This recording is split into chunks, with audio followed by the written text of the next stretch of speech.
Hello friends, সাজিরিতা ব্লগের আরও একটি পর্বে সবাইকে অনেক অনেক স্বাগতম। বন্ধুরা, তোমরা সবাই কেমন আছো? আশা রাখছি সবাই ভালো আছো, সুস্থ আছো, আর সবাই কিন্তু নিজের নিজের কর্মজীবনে ব্যস্ত আছো, তাই না? আমিও আছি বন্ধুরা। সকাল সকাল অনেক কাজ। তো প্রথম ঘর দুয়ার ঝাড় দিচ্ছি, যেহেতু ছুটির দিন তাই পুরো ঘর দুয়ারগুলো সামনে পিছনে ঝাড় দিচ্ছি, কারণ এখান দিয়ে তো লোকজন যাতায়াত করে।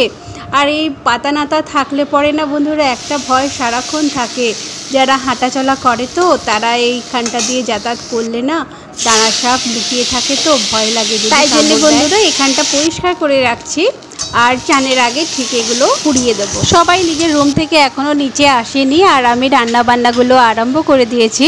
এখানে করলা ভাজা, আলু ভাজা আর মাছ বার করেছি 2 রকম, আর এখানে আলু পটলের তরকারি কেটে রেখেছি।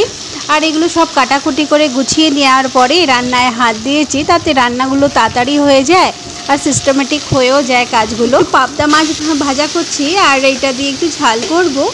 আর প্লেন এই যে বাটা মাছগুলো ছোট ছোট এগুলো ভাজা রেখেছি, যেহেতু ডালের সঙ্গে ভাজা খেতে ভালোই লাগে মাছ ভাজা।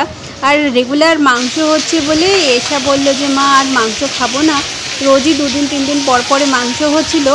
তাই ওর বাবা বলল কি ঠিক আছে তাহলে মাছ নিয়ে আসি। আর মাছ বলতে বন্ধুরা রেগুলার কাতলা মাছই আমরা বেশিরভাগ খাই, তাই ওর বাবার কাতলা মাছ ভালো লাগে না, তাই বলল কি এবার আমি পাবদা নিয়ে আসি, তোমরা আবার পাবদা মাছ খাও, তারপরে আবার একদিন কাতলা মাছ আনবো। একটু অল্টারনেট চেঞ্জ হয়ে গেলে টেস্টটা ভালো লাগে। তো এখানে বন্ধুরা বসিয়ে দিয়েছি আলু পটলের তরকারি। আজ কেটেছি পটলগুলো লম্বা লম্বা করে, আর একদম মাখা মাখা বানাবো। একটু আদা রসুন আর কাঁচা লঙ্কা ভালো করে বাটা করে একটু মশলা দিয়ে এটা মাখা মাখা করে বানাচ্ছি। আর যেহেতু ডাল বাড়িতে আছে বানানো, তাই জন্যে আমি বললাম কি মাখা মাখা এই যে তরকারিগুলোর সঙ্গে ডাল দিয়ে মাছ ভাজা দিয়ে বেশ। গরমের দিন পড়ে গেছে, আর এসার বাবার ফেভারিট টিফিনও হলো জল ভাত। তো আমাকে বলে রেখেছিল যে রাতেরবেলা একটু ভাত বেশি করে বানিও, সকালবেলায় আমরা কিন্তু জল ভাত খাবো, এরকম বলে রেখেছিল। আমরা বলতে মেয়ে আর বাবা, আমি জল ভাত একদম পছন্দ করি না খেতে, আমি ভাতই পছন্দ করি না অ্যাকচুয়ালি বন্ধুরা, আমার তো রুটি হচ্ছে ফেভারিট। তো এখানে এসে বাবা বলে গেল যে আমি জল ভাত খাবো, কিন্তু আমি তো চাল দিতে ভুলে গিয়েছিলাম ওনার। তো যাই হোক বন্ধুরা, সকালবেলায় চা জলখাবার আমরা সবাই খেয়ে নিয়েছি, আর সবার শেষে আমি খাওয়া দাওয়ার পর এই যে আগুন ঠাগুন লাগাচ্ছি পড়িয়ে দড়িয়ে, তারপরে চানে যাব। আমাদের বাড়িতে 2টো ছানা থাকে, তো সেই ছানার মধ্যে একটা হলো নিজের সম্পত্তিগুলোকে সব এ বাড়ি ও বাড়ি থেকে নিয়ে আসে।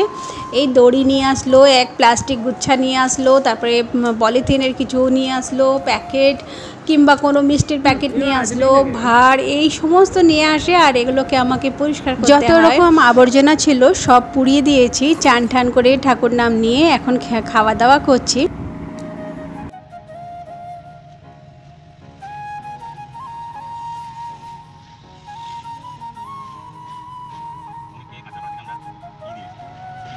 এই ফ্লাইওভারটা আপনারা অনেক পরিচিত হয়ে গিয়েছেন, এই রাস্তাটা আমার খুব ফেভারিট। এখান থেকেই ওর বাবাকে বলি কি এক পাশে নিয়ে চলো।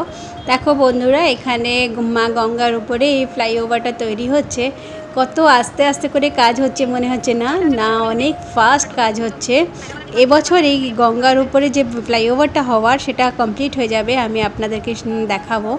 আর এটা প্রায় মাসখানিক পরে দেখছি, তো কতটাই ভালো লাগে। বলতে সবার ব্যাপারটা আলাদা হয় বন্ধুরা, আমার তো ভালো লাগে গাছপালা দেখতে, তরি তরকারি কেনা কাটা, এগুলো হলো আমার শখগুলো একদম আলাদা। আমার এগুলো রাস্তায় লোকজন দেখি, আকাশ বাতাস, পাখি, পশু পাখি, এগুলো দেখি ভালো লাগে।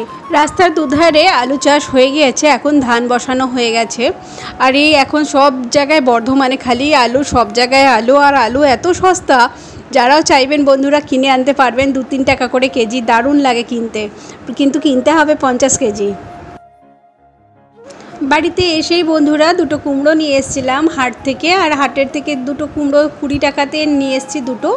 এসেই আলু কুমড়ো তরকারি বানাচ্ছি, 5 ফোড়ন দিয়েছি বড়ি দিয়ে, তারপরে আলু কুমড়ো বড় বড় করে ডুমো ডুমো করে কেটে একটু ঝোল ঝোল করে তরকারি বসাবো, আদা জিরা বাটা দিয়েছি, আর এগুলো দিয়ে তরকারি বানিয়েছি বন্ধুরা। রাতেরবেলা সত্যিকারে এত ভালো লাগছিল, টাটকা কুমড়ো তো মানে মাঠ থেকে এনেছে, আর মাত্র অত বড় বড় কুমড়ো, 2টো 10 টাকা করে নিল, 2টো কুমড়ো 10 টাকা করে। তো আমার খুব ভালো লেগেছে। আর কোনো সবজি নিতে পারলাম না, কারণ ওখানে কিনতে গেলে সবই গুচ্ছে কিনতে হয়।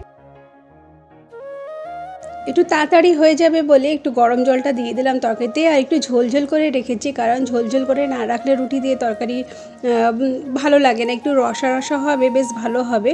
আর একটু ধনে পাতা দিলে তরকারির স্বাদ দুগুণ হয়ে যায়। তো একটু মানে মশলা টশলা বলতে ভাজা মশলা যেগুলো হয় না, জিরা ধনে আর একটুখানি একটা বা দুটো শুকনো লঙ্কা, এগুলো ভাজা করে একটা কৌটোতে রেখে দেই। আর নামাবার সময় একটু ভাজা মশলা দিয়েছিলাম আর সাথে একটুখানি চিনি দিয়েছিলাম। তো স্বাদের জন্য একটুখানি চিনি না দিলে ভালো লাগে না কুমড়ো তরকারি। তো এখানে একটুখানি গরম গরম, সবাই অনেকে ঘি দিতে পারে কিন্তু আমরা তো ঘি ব্যবহার করি না। কাজ হয়ে গেছে বন্ধুরা, ঘুরে এসেছি আর এখন রান্না বান্না কমপ্লিট হয়ে গেছে, খাওয়া দাওয়া করব। তো বন্ধুরা, আজকের ব্লগটি আপনাদের কেমন লেগেছে অবশ্যই জানিও, ভালো লাগলে পাশে থেকো। আজ আসি, আবার দেখা হবে আগামী নতুন ব্লগে। সুস্থ থেকো সবাই, সবাইতে ডিনার কমপ্লিট করে নিও বন্ধুরা। আজ আসি, আবার দেখা